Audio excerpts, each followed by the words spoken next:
Assalamualaikum warahmatullahi wabarakatuh. Innal hamdalillahi nahmaduhu wa nasta'inuhu wa nastaghfiruh wa na'udzubillahi min syururi anfusina wa min sayyiati a'malina. May yahdihillahu fala mudhillalahu wa may yudlilhu fala hadiyalah. Asyhadu an la ilaha illallah wahdahu la syarikalah wa asyhadu anna Muhammadan abduhu wa rasuluh. Allahumma sholli ala sayyidina Muhammad wa ala ali sayyidina Muhammad kama shallaita ala sayyidina Ibrahim wa ala ali sayyidina Ibrahim wa barik ala sayyidina Muhammad wa ala ali sayyidina Muhammad kama barakta ala sayyidina Ibrahim wa ala ali sayyidina Ibrahim fil alamin innaka Hamidum Majid. Rabbi shrah li sadri wa yassir li amri wahlul 'uqdatam min lisani yafqahu qawli amma ba'du. Hadirin hadirat jamaah kaum muslimin wal muslimat yang dirahmati oleh Allah Subhanahu wa taala. Yang pertama kali mohon maaf ini sudah agak lama ya kita saya tidak upload video karena ada beberapa kerjaan yang mesti harus saya selesaikan, berhubung kemarin sempat ada kerjaan maraton juga. Yang kedua ya, saya insya Allah beberapa hari ke depan juga akan tetap melanjutkan kajian, yaitu baik itu kitab kitab Fathul Qorib, Bulughul Maram, dan kitab Al-Azkar full nanti sampai khatam. Kita lanjut, yang mana hadis ini berkenaan tentang seberapa lama sih Rasulullah Shallallahu Alaihi Wasallam melaksanakan sholat 5 waktu ya. Yang mana kita membahas tentang hadis nomor 288 yang terdapat di dalam kitab Bulughul Maram. Wa an Sulaiman bin Yasarin qala kana fulanu yutilul ulayaini minadz zuhri yukhafiful asra wa yaqa'u fil maghribi biqisaril mufassali wa fil isya'i biwasatihi wa fis subhi bitwalihi. Faqala Abu Hurairah ma shallaitu wa ra'a ahadin asbaha sholatan bi Rasulillahi sallallahu alaihi wasallam min hadza, akhrajahu Nasai bi isnadin sahihin. Wa an Sulaiman bin Yasarin qala, dari Sulaiman ibnu Yasar radhiyallahu an, semoga Allah meridhoi atas beliau, qala, telah berkata, kana fulanun, yang mana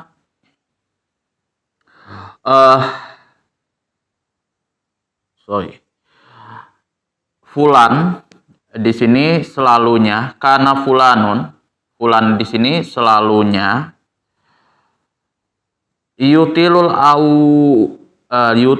ulaya ini, yaitu selalu memperpanjang 2 rakaat pertama minaz zuhri, daripada dari sholat zuhur atau pada waktu sholat zuhur. Jadi di sini menceritakan tentang sholatnya fulan, yang mana beliau ini selalu memperpanjang 2 rakaat pada sholat zuhur. Wa yukhaffiful asar, dan beliau juga memperpendek 2 rakaat pada sholat asar. Jadi yang pertama ini, kebiasaan dari fulan di sini adalah dia selalu memperpanjang 2 rakaat pada sholat zuhur dan memperpendek 2 rakaat pada sholat asar.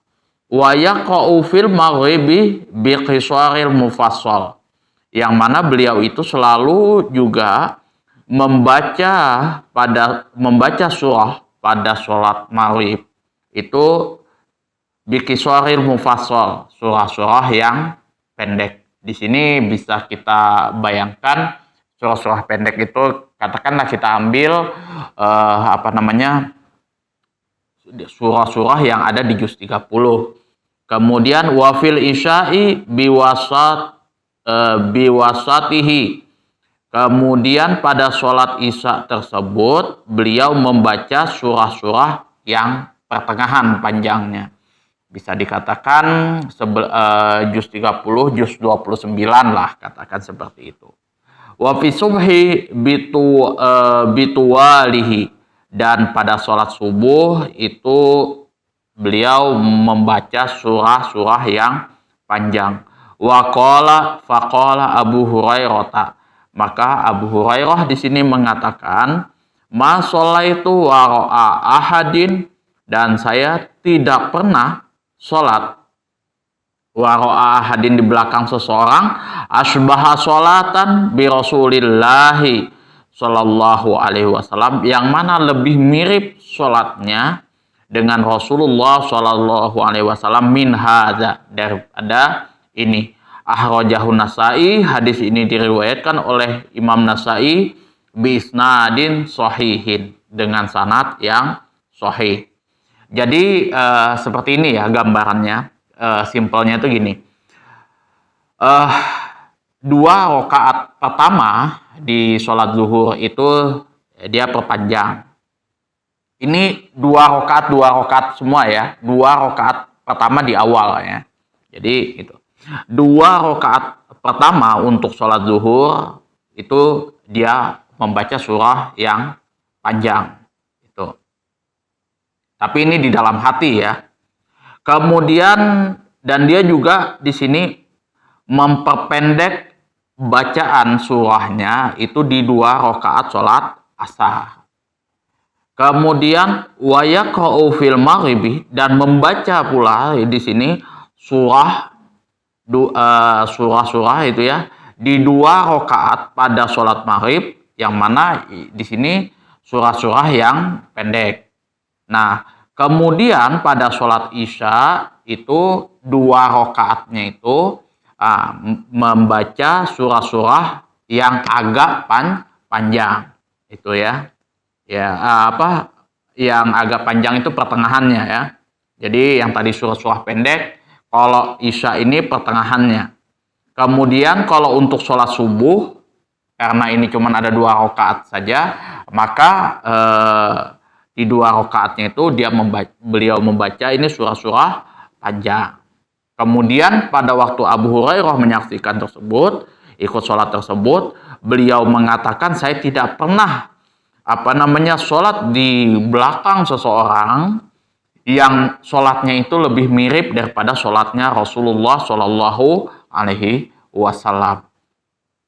Yang mana hadis ini diriwayatkan oleh Imam Nasai dengan sanad yang sahih. Jadi apapun yang dibaca di sini, intinya tuh bukan surah yang dibaca kayak gitu, tapi seberapa panjang di sini bacaan yang seberapa lama yang dibaca, seperti itu ya kan. Apapun ya kan, misalkan untuk yang panjang itu kita ambil surah Al-Baqarah 10 ayat misalkan, seperti itu. Nah, atau yang panjang itu 1 halaman, bisa tergantung kondisional teman-teman semuanya di situ ya. Tapi di sini lamanya itu ya misalkan di sholat zuhur agak diperpanjang, kemudian di sholat asar agak diperpendek, kemudian pada sholat maghrib itu dengan surah-surah pendek, sholat isya itu dengan surah-surah yang pertengahannya, dan sholat subuh itu dengan surah yang panjang, seperti itu. Apapun surahnya tergantung kondisi teman-teman semuanya di sini ya. Jadi nggak saklek mesti kalau Rasulullah bacanya surah ini maka surah ini yang mesti dibaca, enggak juga mesti harus seperti itu. Jadi kondisional teman-teman semuanya. Jadi kalau misal ada yang cuman 3 kul saja, itu tidak ada masalah. Nah, kemudian kita lihat makna keseluruhannya. Jadi kenapa sih ada durasi-durasinya seperti itu? Subuh dan zuhur itu merupakan waktu tidur dan istirahat ya. maka diisyaratkan memperpanjang sholat dalam 2 waktu tersebut agar orang yang terlambat dapat menjumpai sholat berjamaahnya. Jadi karena subuh dan zuhur ini adalah waktu istirahat, jadi diutamakan di sini seorang imam memperpanjang bacaannya supaya apa? Ada makmum mungkin yang habis kerja atau mungkin baru bangun seperti itu, nah maka bisa menjumpai sholat berjamaahnya. Kemudian waktu Isya adalah waktu orang sudah mulai merasa mengantuk. Nah, jadi juga ini di tengah-tengah ya, karena ini sudah mulai kita capek-capek, sudah mulai agak ngantuk kayak gitu. Sedangkan waktu Asar adalah waktu istirahat setelah bekerja sepanjang siang hari, sehingga tubuh sudah merasa lelah kala itu. Jadi ya karena kita sudah habis-habisan di waktu subuh sampai mau menjelang asar kayak gitu. Nah, jadi upayakan waktu sholat asar itu diperpendek kayak gitu. Durasi untuk mengerjakan sholat asar itu diperpendek. Kemudian di sini maka disyaratkan memperpendek sholat dalam kedua waktu tersebut, lebih pendek daripada sholat zuhur dan asar seperti itu. Kemudian adapun sholat maghrib waktunya pendek. Selain itu orang-orang juga amat sibuk untuk menyiapkan makan malam, berbuka puasa bagi orang yang berpuasa. Dan bagi tamu mereka, maka sholat maghrib ini juga diringankan ya. Jadi sholat maghrib ini pun juga umumnya diringankan ya, bacaannya juga tidak terlalu panjang kayak gitu. Dan juga ada beberapa juga mungkin jamaah yang baca Al-Quran, kemudian ada kajian dan lain sebagainya. Umumnya kalau untuk sholat maghrib itu dibaca dengan surah-surah yang pendek. Kemudian kita lanjut ke analisis lafadznya. Kana fulanun, yang dimaksud di sini ialah amir yang menguasai Madinah. Ya, jadi kalau kayak di Indonesia, di Kalimantan Timur itu gubernur lah, ya. Pak Gubernur Ihsan Nur, misal seperti itu, yang mengimami Masjid Islamic Center, katakan seperti itu ya. Menurut suatu pendapat, nama amir tersebut ialah Amru ibnu Salamah al-Jurmi. Nama julukannya adalah Abu Yazid.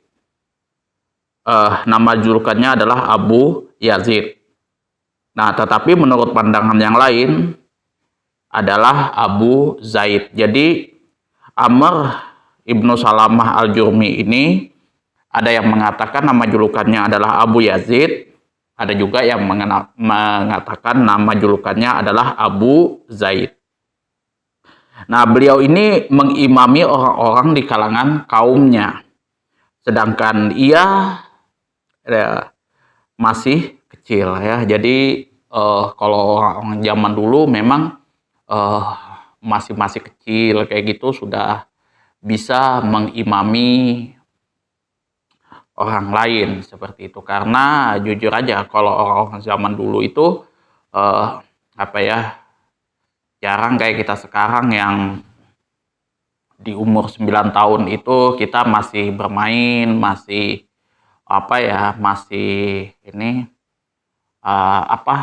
perkembangan otaknya masih lambat. Kalau orang zaman dulu umur 9 tahun perkembangan otaknya sudah cepat. Itu perbedaan orang zaman dulu dengan orang zaman sekarang. Itu sudah sudah menyusut lah seperti itu. Memang keadaannya seperti itu. Makanya kalau Sayyidah Aisyah itu menikah dengan Rasulullah katakanlah di usia 9 tahun, itu memang di zaman dulu sudah matang. Karena ya kalau misal usia belasan tahun itu sudah bisa memimpin perang. Tuh. Jadi kalau zaman dulu itu sudah ada yang menikah dan lain sebagainya, itu lumrah kalau di zaman dulu. Kalau di zaman sekarang bisa jadi ya itu beda jadi kasus itu nanti. Ia telah meriwayatkan hadis dari ayahnya, dan Abu Kilabah pernah mengambil riwayat daripada Abu Zaid ini ya. Qisarul Mufassal di sini adalah surah-surah pendek. Jumlahnya 22 surah, mulai dari surah Ad-Duha hingga akhir mushaf. Jadi yang namanya qiraatul mufassal, qisarul mufassal di sini adalah surah-surah pendek yang jumlahnya 22 surah, mulai dari surah Ad-Duha hingga akhir mushaf. Jadi kalau teman-teman mau mengikuti tradisinya zaman Rasulullah, ya seperti ini, yang namanya Qisarul Mufassal itu mulai dari surah Ad-Duha sampai akhir mushaf. Wasotihi di sini pertengahan dari Mufassal.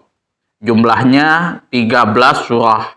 Kalau tadi 22 surah, kalau wasotihi ini adalah 13 surah ya. Mulai dari Abasa sampai surat Ad-Duha. Kemudian bitiwalihi, yang dimaksud di sini surah-surah yang panjang ya. Jumlahnya ada 31 surah ya, 31 surah mulai dari surah Al-Qaf hingga surah Abasa ya. Jadi lumayan lah. Ini kalau bitiwalihi ini maksudnya ya surah-surah panjang itu mulai dari Qaf sampai Abasa. Nah, menurut pendapat yang lain mulai dari surah Al-Hujurat hingga surah Abasa di situ. Ya kalau menurut pendapat yang lain. Surah-surah yang dinamakan mufassal karena banyaknya fasal atau pemisah di sini di antara surah-surahnya dengan bacaan basmalah. Lawan dari kata mufassal di sini adalah mutawal, ya, yaitu mulai dari surah Al-Baqarah hingga surah Al-Hujurat. Ya, jadi kalau misalkan teman-teman membaca surah mutawal di sini, kalau riwayat mengatakan dari surah Al-Baqarah sampai surat Al-Hujurat. Ya, lumayan ya kan. Kita membaca surah Al-Baqarah aja itu sudah lumayan ya, lumayan bergoyang itu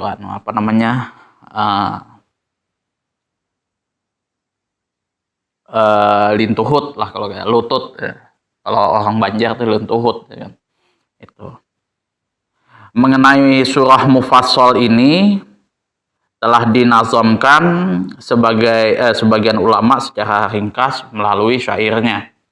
Awalu suratin minal mufassali al-hujuratu li'abasa wa huwal jaliyu. Awalu suratin, awal atau permulaan surah mufassal itu ialah surah Al-Hujurat hingga surat Abasa. Hal itu sudah jelas. Wa huwal jaliyu. Hal itu sudah jelas. Wa min Abasa li suratid duha wasatun. Sedangkan di sini dari surah Abasa sampai surat Ad-Duha itu pertengahan daripada mufassal. Wa ma baqi kisaruha bila satotin. Sedangkan yang lainnya merupakan yang pendek-pendek tanpa diragukan lagi gitu ya. Jadi kalau yang namanya mufassal itu ya mulai dari surah Al-Hujurat sampai Abasa, kemudian pertengahan dari mufassal itu Abasa sampai surat Ad-Duha, Ad-Duha sampai akhir daripada mushaf itu adalah qisarul mufassal. Asybahu sholatan fi Rasulillah di sini ialah lebih mirip sholatnya dengan Rasulullah Shallallahu Alaihi Wasallam. Lafaz sholatan di sini dinasabkan karena tamyiz dari domir af'alut tafdil. Jadi domir af'alut tafdil di sini coba saya lihat dulu.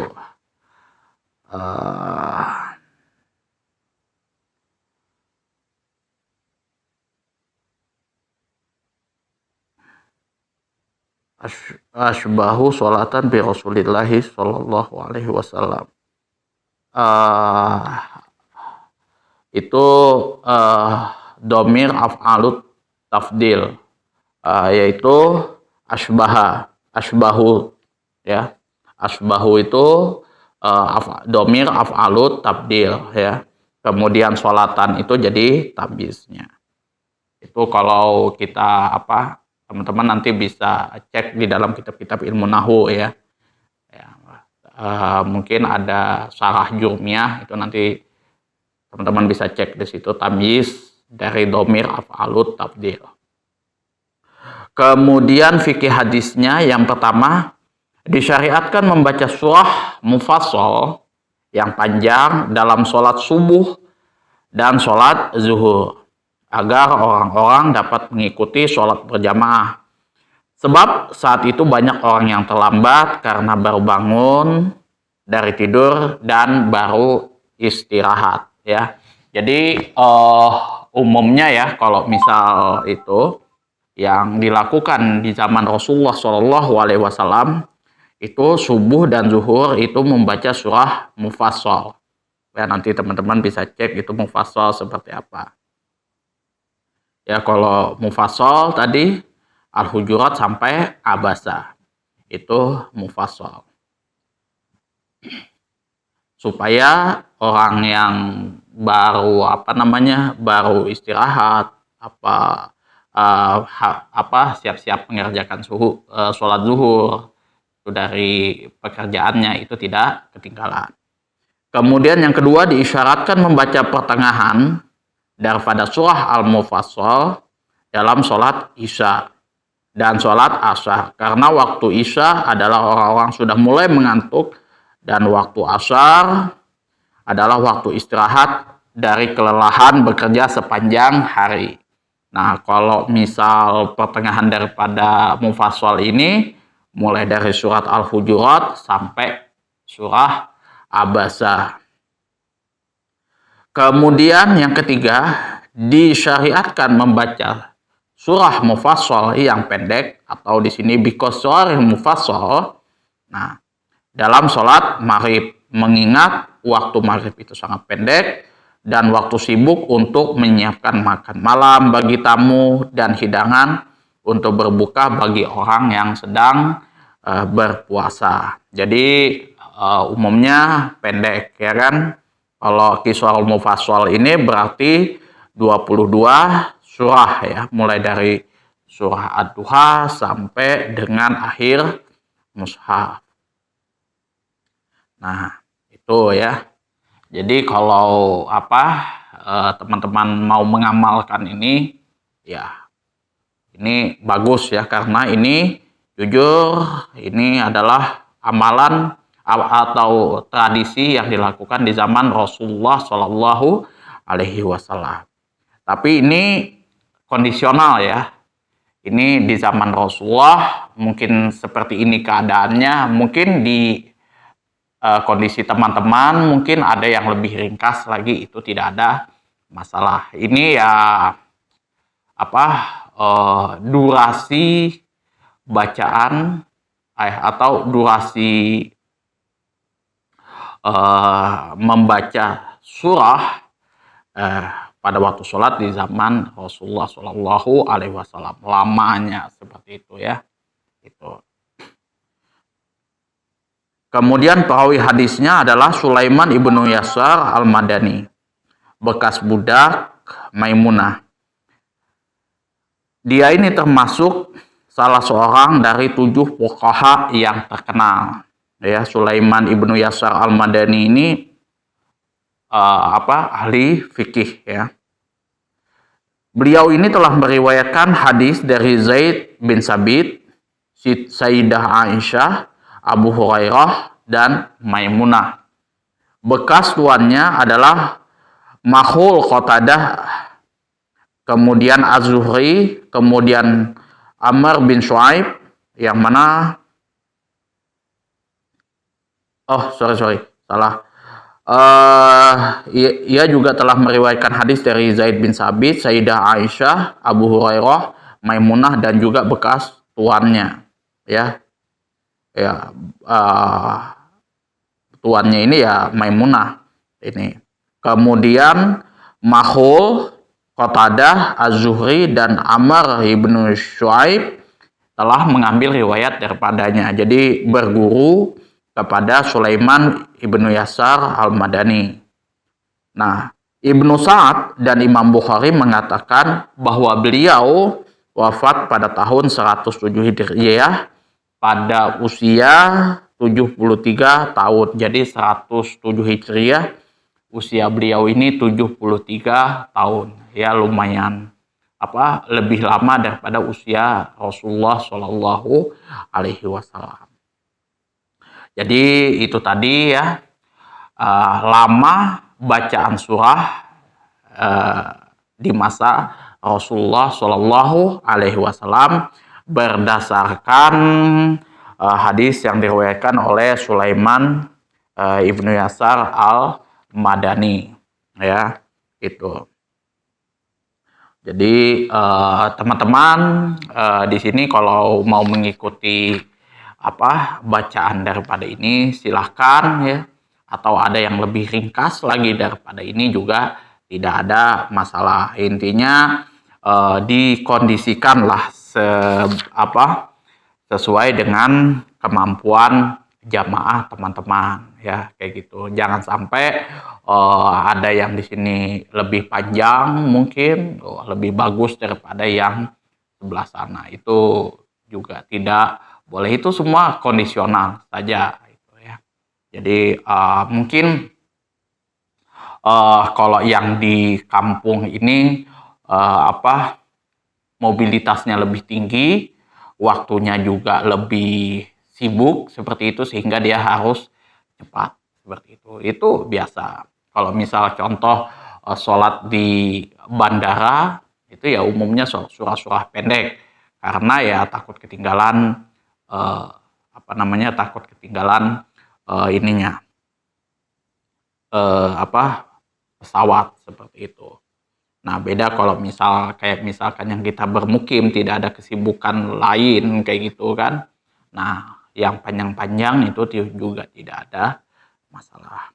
Itu saja yang dapat saya sampaikan. Kurang dan lebihnya saya mohon maaf yang sebesar-besarnya apabila ada kesalahan kami ya, dari kata-kata kami ada yang menyinggung, mungkin kepleset dan lain sebagainya. Kemudian apabila ada saran, kritikan, masukan, silahkan diatur di kolom komentar sebagaimana biasanya.